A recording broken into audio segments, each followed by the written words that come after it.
Welcome to This Is My Architecture. I'm Matt from AWS. Today I'm joined by Vahram from Warner Brothers Technology. Thanks for joining. Thanks for having us.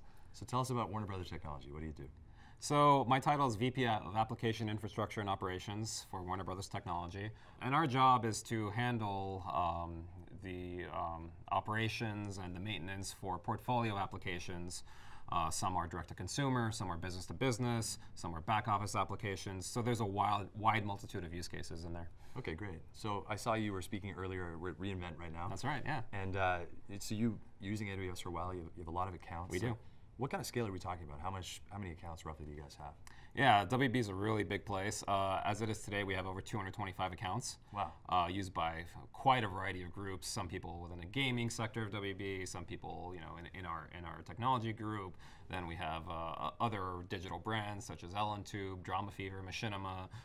But point being that there's a real wide variety of use cases and groups that help support the whole ecosystem. Great. So over 200 accounts. That's going to be a lot of logs. Right? It is. Yeah, to the tunes of hundreds of terabytes per month. Yeah. Wow. I see this a lot at large enterprises. It's funny how these operations, like log management, for example, at scale, become interesting architecture challenges in and of themselves. It can, yeah. And especially when doing things in the cloud, of course, there's all these cool possibilities that come from it. But you also want to do everything you can to keep your bill as minimal and efficient as possible. So we certainly factor that into what we're going to talk about today. Great. So you've built a log management system really that is cost effective and that allows you to process like the logs at scale, like we were discussing earlier. Right? That's right, yeah. Okay, so why don't you walk us through it? I assume this is an AWS account you have represented over here with a bunch of services that you're using? Yeah, and of course keep in mind that we have accounts that span across all the major AWS regions, or at least most of them. Yeah. So think of this as a clone of this setup going into each individual region where we do enough business and to merit setting up this infrastructure. But this left side here is really meant to represent one of our sample accounts. Sure. It could be a web-based application, it could be something else. But point being, a lot of the common components exist in all of these accounts. So we want to build something that would allow an account owner to, without any friction, remain within the confines of their account, all while making it easy for them to store and forward their logs off to more central places. Okay, so that's why you have this separation here. You have the person who owns the account, their environment for whatever application, and then you have separate sort of the centrally managed accounts over here. And isolation of our accounts is paramount to us. Things that involve doing VPC peering or anything that intermingles these accounts, at least from a network perspective, we try to veer away from. Okay. And a big win with this architecture is to really let you do that without tying two accounts together. Okay, great. So in this account, I'm sure you're using a lot more services than this, but we have a few up here. Sure. So CloudTrail, CloudWatch, each of these services is generating its own logs, right? Yeah, and then you have VPC flow logs and your EC2 logs, et cetera, et cetera. Sure, okay. So all those logs are kind of heading in different directions, being stored in different places. How are you managing them? I see you have Firehose and S3, so where do these logs actually live? So going back to making this as cost effective and functional as possible, we like to make it so that these logs come into this Firehose that you're seeing right here and process the logs within this area. Okay.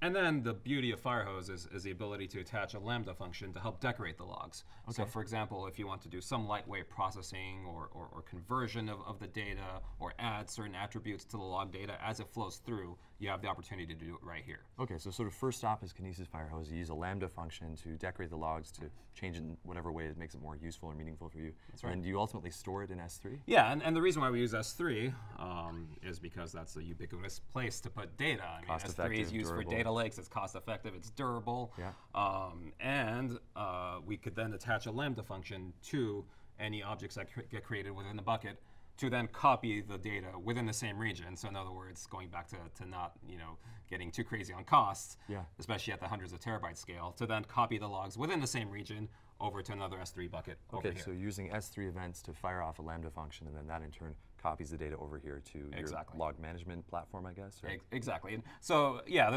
this middle bucket here is meant to represent another AWS account. Got it. Where you could then process the logs further. So for example, perhaps you want to discard certain log events that aren't relevant to whatever this group is trying to do.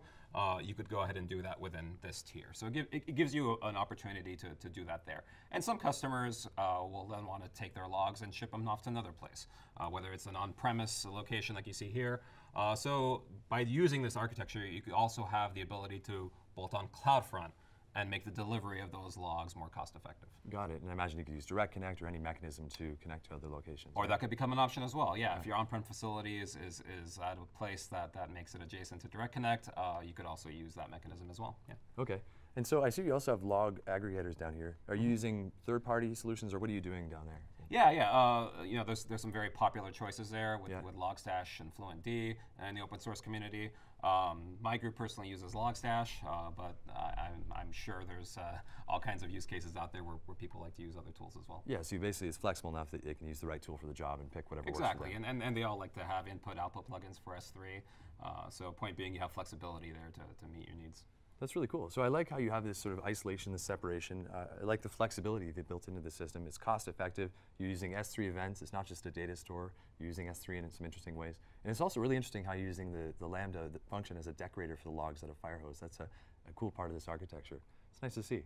Yeah, and then you could always have a use case where one of our accounts might need to set up some infrastructure in a region, and they might be the only ones, and they might only have, I don't know, 1 gigabyte of log data per month. You still, of course, then have the option of using S3 cross-region replication to take it back to a centralized place, should you choose to do so. Yeah, good flexibility. So cost-effective, some serverless components, multi-region. You're ticking a lot of boxes with this architecture. So thanks for sharing with us today. Sure, you got it. And thanks for watching. This is my architecture.